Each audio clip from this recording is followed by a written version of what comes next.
तो चलिए गाइस, आज की इस वीडियो में पढ़ेंगे कि electric potential due to point charge क्या होता है। उससे पहले इलेक्ट्रिक पोटेंशियल के बारे में थोड़ा सा जान लेते हैं। तो देखते हैं इलेक्ट्रिक पोटेंशियल का डेफिनेशन पहले। तो the electric potential at any point in electric field is defined as the work done to bring a positive charge from infinity to that point.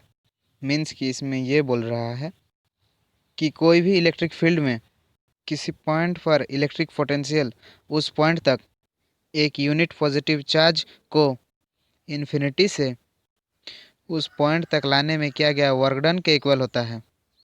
तो चलिए अब उसका फॉर्मूला देख लेते हैं। तो हमारा electric potential is equal to होता है वर्क डन अपन चार्ज, और इसका साइन होता है जूल पर कूलम, या फिर इसको वोल्ट भी कहा जा सकता है।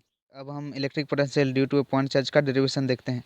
तो सबसे पहले हम एक पॉइंट चार्ज प्लस क्यू लेते हैं ए पर, जिसके चलते हमारा इलेक्ट्रिक फील्ड बनता है।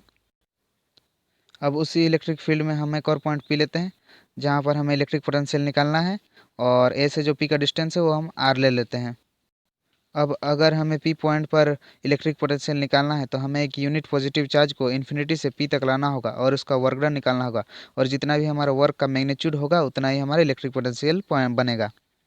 तो चलिए अब हम एक यूनिट चार्ज को इन्फिनिटी से पी तक लाते हैं। अब उसका वर्क डन देखते हैं। तो वर्क डन निकालने के लिए हमें बेसिकली चाहिए होता है फोर्स और डिस्टेंस का, लेकिन यहाँ पर डिस्टेंस इन्फिनिटी होता है। तो इसके लिए हम टोटल का नहीं बल्कि एक स्मॉल एरिया का इलेक्ट्रिक पोटेंशियल निकालेंगे या फिर वर्क डन निकालेंगे, और जितना भी हमारा वर्क डन आएगा उसको इंटीग्रेट कर देने से टोटल का वर्क डन निकल जाएगा। तो चलिए अब हम दो पॉइंट कहीं भी ले लेते हैं। ये हमारा दो पॉइंट है सी एंड डी, और इन दोनों का डिस्टेंस हम बहुत ही स्मॉल एरिया में डी एक्स लिए हैं, और जो हमारा ए से डी तक डिस्टेंस है वो हमारा एक्स है। तो देखिए गाइस, हमने जो यहाँ पर फिगर बनाया था उसको यहाँ पर हम ड्रॉ कर दिए हैं, और उसके बारे में थोड़ा बहुत यहाँ पर लिख दिए हैं। तो अब ध्यान दीजिएगा, जब हम प्लस क्यू चार्ज को यहाँ से डी तक ला रहे हैं तब इस प्लस क्यू चार्ज के चलते यहाँ पर कुछ ना कुछ रिपल्सिव फोर्स जनरेट हो गए। तो चलिए देखते हैं। तो हम अकॉर्डिंग टू कूलम्स लॉ क्या जानते हैं, जो फोर्स होता है वो होता है इक्वल टू दोनों चार्ज का मल्टीप्लिकेशन डिवाइड बाई वो डिस्टेंस का स्क्वायर। तो वहाँ पर पहला चार्ज कितना था, क्यू था, और दूसरा चार्ज हमने 1 लिया था, और जो डिस्टेंस हमारा था वो एक्स स्क्वायर था, और इसके साथ एक कांस्टेंट लगता है के। तो एफ इज इक्वल टू के क्यू बाई एक्स स्क्वायर ये था। लेकिन वहाँ पर मतलब हम लोग एक्स डिस्टेंस लिए थे, इसलिए हम यहाँ पर एफ एक्स कर देते हैं, इसको भी एफ एक्स कर लेते हैं, इसका इक्वेशन 1 बना देते हैं।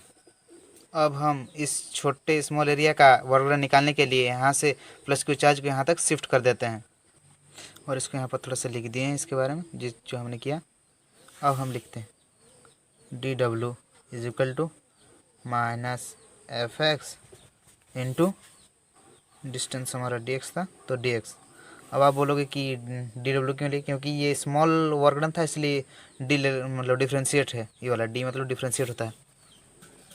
और इसका माइनस हमने इसलिए लिया क्योंकि यहाँ पर फोर्स इस डायरेक्शन में हो रहा है और हमारा जो डिस्प्लेसमेंट हो रहा है इस डायरेक्शन में, मतलब हमारा जो एंगल बन रहा है वो 180 डिग्री का होता है। तो कॉस 180 डिग्री वाला इक्वल टू -1 होता है, इसलिए यहाँ पर minus f x D x.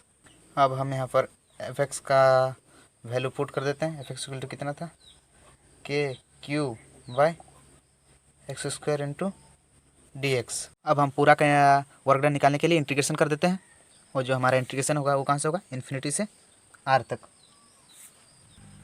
इसको यहाँ पर लिख देते हैं टू आर, और डी डब्ल्यू इक्वल टू कितना था, minus k Q by x square into D x.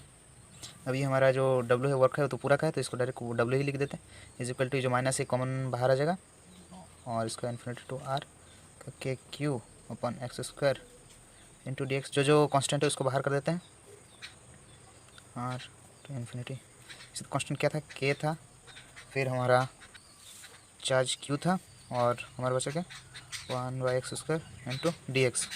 इसका डब्ल्यू इक्वल टू, तो इसका इंटीग्रेशन करते हैं, माइनस के क्यू तो बाहर ही रहेगा, सॉरी के क्यू तो, इसको हम लोग ऐसे कर सकते हैं -2, क्योंकि ये नीचे में था तो ऊपर जाएगा तो माइनस हो जाएगा। चलिए अब उसका इंटीग्रेशन कर देने से हमारा आ जाएगा के क्यू, तो इसके ऊपर कट में होगा -+1 डिवाइड में -2 + 1, और इसका हमारा कितना था इन्फिनिटी टू आर था। तो हम लोग को डब्ल्यू is equal to minus k q और इसका हो जाएगा एक्स का पावर -1 इसका बाय -1 आर टू इन्फिनिटी। अब इसमें बैठा देते हैं और इसको हम ऐसे लिख सकते हैं 1/x। इस -1 को अगर बाहर कर देंगे तो -1 प्लस हो जाएगा, इसको नहीं लिखने से कुछ नहीं। और इसका इन्फिनिटी टू आर, तो हम लोग का वर्क इज इक्वल टू होगा के क्यू और इसका 1/x मतलब आर के रेस्पेक्ट में और इन्फिनिटी के रेस्पेक्ट में रखेंगे, करके ऊपर रखते हैं 1/r - 1/इन्फिनिटी। तो W इज इक्वल टू के क्यू, इसका 1/r तो आर ही रहेगा और इसका 1/इन्फिनिटी 0 होता है तो 0 लिख देते हैं। तो हम लोग का वर्क इज इक्वल टू हो जाता है के क्यू बाय आर, और यही हमारा पोटेंशियल भी है, इसको भी लिख देते हैं के क्यू अपन आर। अब के का वैल्यू बैठा देते हैं, के का वैल्यू कितना था 1/4 pi epsilon naught q upon r. यही है आपका electric potential due to point charge का डेरिवेशन।